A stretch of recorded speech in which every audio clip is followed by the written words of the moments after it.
Kan waa wiil yar loo magacaabo Elak waxa uu yar caajislowa inta ugu badan waqtigiisa ku qaata kalluumaysi maalin maalmaha kamid ah wuxuu yimaadeen ninkaasna wuxuu baray awoodo la yaab badan wuxuuna ahaa wiil yar aan ahayn wax awooda laakiin markuu awoodaas ninka Elder loo magacaabo baro wuxuu noqon doonaa ninka ugu yaqaana sixirka ama dhanka awooda tuuladiisa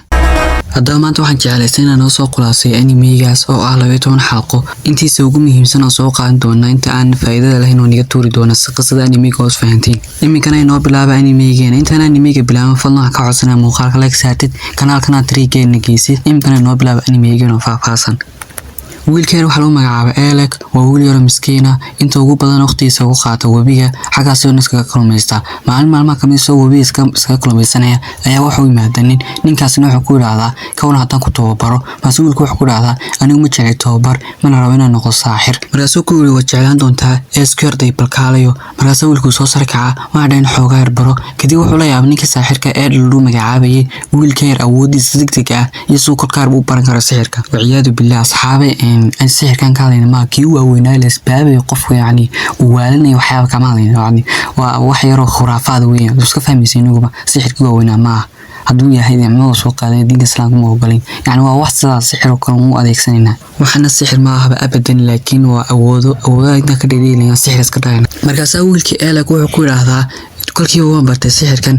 maantana waxaan ka codsanayaa in maanta kaliya aad bartay sixir kale wuxuu ku raacay maanta waxa kugu filan sixirkan sixirka soo fiican tababaro oo tadriib fiican ku qaado kadib markaasna ku bari doona sixirka labaad waxaan ku yiraahdaa adigu kolkii aad bartay gudaheed ku bartay sixirka waxaan xagaaska iyo cadeynaysa inaad adigu noqon doonto saaxir weyn oo khatar laga dambeeyo markaas ayuu kulmaysanaya ayaa kalluun weyn baa wiilkiisa soo kulmaysanaya ayaa kalluun baa wuxuu soo galay xariga ku jilaabaneen kadib waxa dhacay inuu wiilkii yiraahday la qabo kadib Elder ayaa kalluunkiisa soo saara waxaan ku yiraahdaa ana aqoon u malihi saloo soo qabta kalluunka markaas maalmaha kamid ah waxa uu imaaday wiilkii yar macalinkiisa Elder wuxuu ku yiraahdaa wiilkii inta ku tababaray maanta maalinta kale tagi doono wiilkii dib ma arki doontid ana waxaan tagay caasimadda ama magaalada wuxuu ku yiraahdaa anu maanta kaliya dhaxlahan waxaan ku siinay waa hal talo oo wax kale aan ku siinay ma jiro wuxuu ku yiraahdaa halka talo waxa weeyaan inaad hadhow markii aad weynaatid hadii aad noqoto saaxir weyn oo laga dambeeya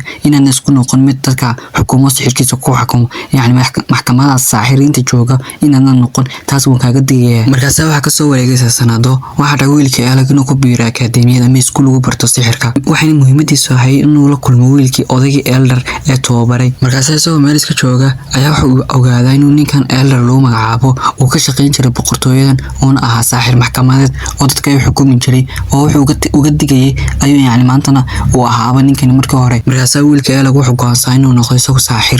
saaxirka maxkamadaha ee uga digay ninkii hore wuxuuna yiraahdaa waana soo tijaabiyaa bal wuxuu ku xuntay saaxirka maxkamadda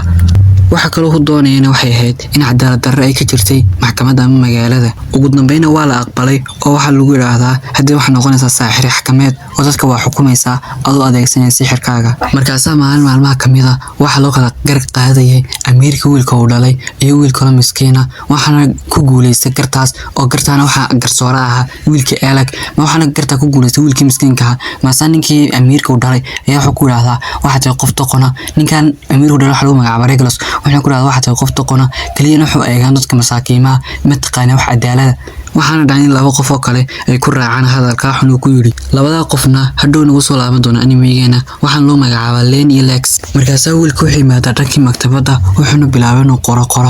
qoraaladaas oo ku cadeynay ninka uu wiilkan uu amiirku dhalo khaldan yahay waxa dhacay inuu yimaado qasrigii maasaasoo qasrigu soo gal rabo ayaa waxa istaajay labadii ilaaladii waxna ku yiraahdaan hadda ma tii saaxir maxkamadeed waxana ku yiri amiirka saas ayana imika uga hadhay akadeemiyada markaas gabadhii Len ay yimaada waxana jexjeexda qoraaladii wiilkii uu soo qorqoray habeen ku soo daalay waxana ku amartaa ilaaladii ay ku tiraahdaa ninka mar dambe uu ogolaanay inuu nilsi hadlo ee hadduu nilsi hadlo dilaba markaas wiilkii waxa inuu rajabeelo wuxuuna soo xasuustay hadalkii macalinkiisa oo ahayd isku noqon saaxir maxkamadeed markaas wiilkii soo meeshiis ka taagan ayaa hal mar horey gabar ku soo xarto gabadha wuxuu magacaabay Yora waxay bilowday ku dhagto waxayna gabadhan isku sii barteen akadeemiyada oo gabar ay friends ahaayeen ay ahayd gabadhaasi markaas wiilkii Elak wuxuu bilaabay inuu ka sheekay wax walba ku dhacay iyo dhibaatada haysata qaadataa markuu uga sheekeeyo in gabadha ay cadhooto markaas waxay ku tiri mar haday ku soo yariyeen waa fursad kale oo ku soo biiri karto kooxdeena waxa jirtay mar ay gabadh u ballan qaado ku tiri koox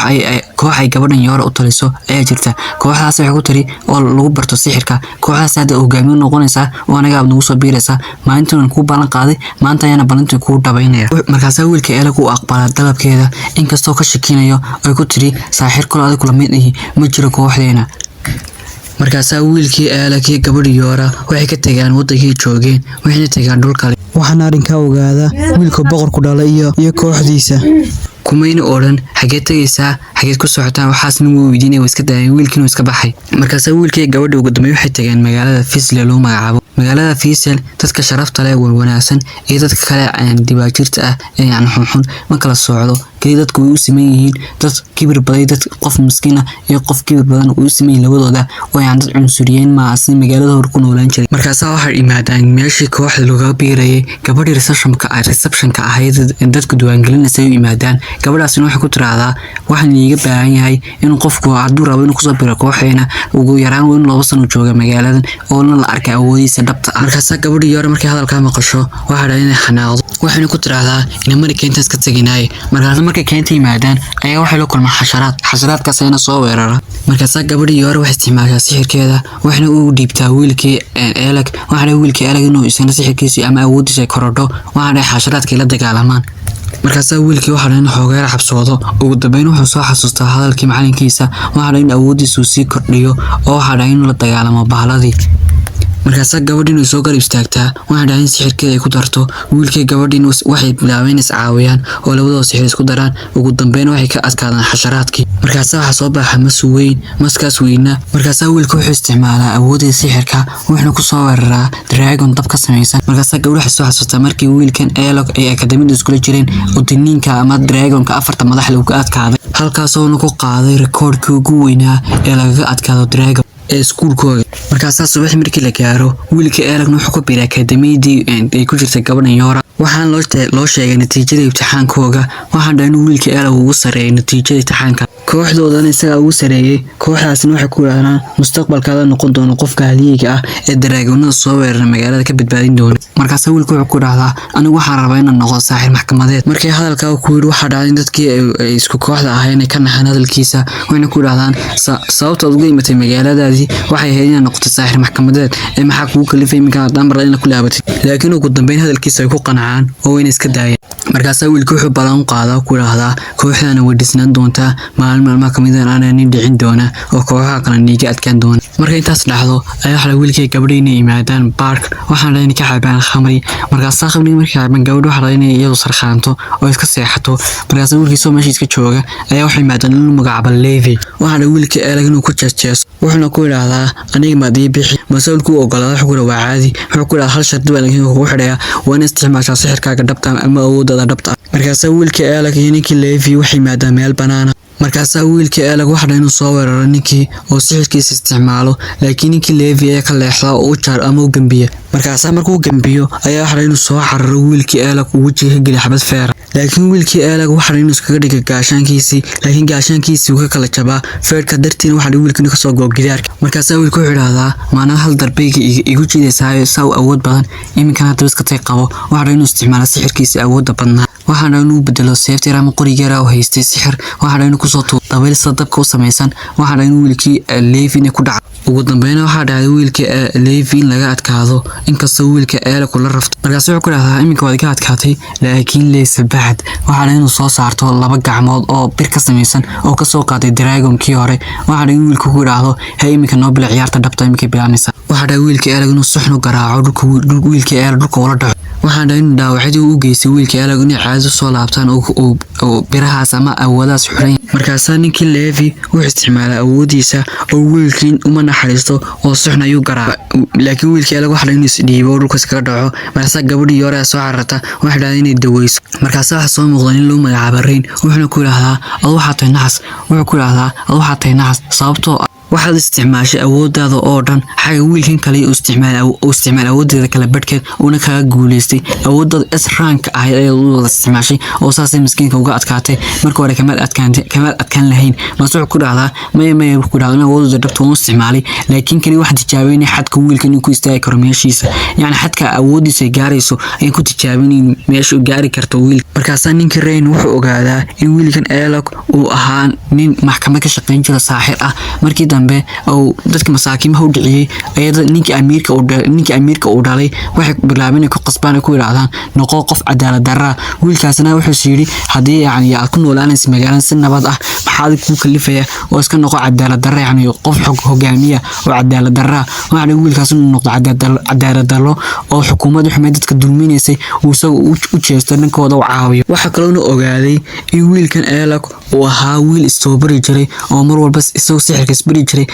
aysan bari waxaana uu ogaaday in wiilkan uu bartay sixirka waxaana kamid ahaa awoodii ama sixiradu isbaray awoodda isdifaacitaanka ama awoodda sixirka isdifaacitaanka markaas ninkii Rain wuxuu ka xanaaqaa waxyaabahaas oo arkay wuxuuna yiraahdaa amiirkaasi dadka u jira oo dhanba waan ka soo argidin doonaa ee dadka dulman ee masaakiimaha la dulmiyay waana soo argid markaas wiilka Alec soo tooso wuxuu ku yiraahdaa maya wuxuu ku yiraahdaa hasameyn waxba talaabanaha kaalin iska khaladku iyaga ma aha ee waa aniga dhankay waxay ku heshiiyeen inay noqdaan kooxda ugu awoodda badan ku nool magaaladan si hadhow marka uga adkaadaan boqorkaas ay marka caawimad weydiisanayna uga diidaan oo hadhow iyagana aan dulmin markaas waxa soo gashay gabadhu magaca Krista gabadha Krista waxay tiraahdaa gabadha Krista marka uu dhaawacan tahay waxayna tiraahdaa kooxdaydu waxay ku jiraan meeshaas ay ku xayiran yihiin waxaan rabaa inaan qof iga soo caawiyo ama iga soo badbaadiyo markaas ninkii Levi wuxuu bilaabay inuu isku yeero dadkii S-rank ahaa oo dhan ama dadka awoodaha badnaa wiilka Alec wuxuu gabadhu magaca Kara oo ah ardayad dhigin jiray boqortooyada markaas gabadhii Kara waxay bilaabeen u sheegtay ku tiraahdo laguma daweyn karo sixir ee waxa lagu daweyn karaa daweyn caadi oo aan isticmaalno markaas koox S-rankis ah ayaa waxay yiraahdeen si aan u tagno meeshaas ama mandaqadaas waxaan u fududeynayso gabadha Krista inay raac markaas gabadhii Kara lagu magacaabay ee ka soo jeestay yiraahdo nigada meeshaas aad mayne laakiin ninkii Rain ee ka adkaado wuxuu ku yiraahdaa meeshaas waa inaan qasab aadna si aan u soo badbaadino kooxda Krista markaas wiilka Alec wuxuu yiraahdaa may joojiyo hadalka badan waan tagnaa meeshaas waana soo badbaadinayna kooxdaas koox yaran markaas waxa dhacdaa in meesha ay tageen ay noqoto meel goda markaas meesha godkii oo dhan ayaa waxay ku arkaan malaayiin skeletons ama qalfoof ama haykal cadmi ah inay ay soo weeraraan waxaana skeletons markay soo weeraraan ee wiilkii Rain ayaa soo xarara wuxuu dhahay inuu la dagaalamo skeletons ama bahalada waaweyn bahalada qalfaha ah markaas waxa dhacdaa in wiilkii Alec uu soo galo meeshii waxa dhahay inuu ku yiraahdo ninkii Rain waa ku caawinaya wiilkii Rain iyo ninkii Alec waxa dhahay inay si wada jir ay ula dagaalamo skeletons ugu dambeyn waxa dhahay in skeletons ay ka adkaadaan markay skeletons ka adkaadaan ayaa waxa dhahay inay arkaan skeletons kala badan skeletons ka ayaa hadana soo weerar mar labaad markaas wiilkii Rain waxa dhahay in xamaasada ku sii kacdo oo si xun ula dagaalamo skeletons halka gabadhi Kara isticmaashay qaansadeeda oo ila dagaalanto bahalada markaas wiilkii Alec wuxuu ku raahdaa hadaba joojiyo dagaalka aniga wax weyn isticmaalay imike waxaan dadkii joojiyeen dagaalkii wiilkii Alec waxa dhahay inuu isticmaalo sixir aan noociisa aan hore loo arag waxa dhahay in hal mar uu burburiyo skeletons meesha jooga ama haykal cadmi ka jooga markaas markii meesha soo galaan waxay maqlaan qaylo dhankii qaylada ka soo yeeraysa eegaan waxayna arkaan bahal weyn oo Elena wiil ugu magacaabo Loki markaas waxa dhahay bahalkii inuu isticmaalo sixir waxaana inuu wiilkii Loki ku soo toosiraado laakiin waxa ka badbaadiyay ninkii Rain markaas wiilkii wuxuu yiraahdaa ka fogaada hadaba meeshaan aan sixirkaaga isticmaalay waxa dhahay inuu mar waxa dhahay inuu god badan oo ilaa 20 god gaaraya inuu ku soo furo sixir ka soo daa waxa dhahay inuu sixirkaas u isticmaalo bahalkii weynaa oo 20 god buu ka soo sidaayo ugu dambeyn waxa dhahay bahalkii weynaa uu ka adkaado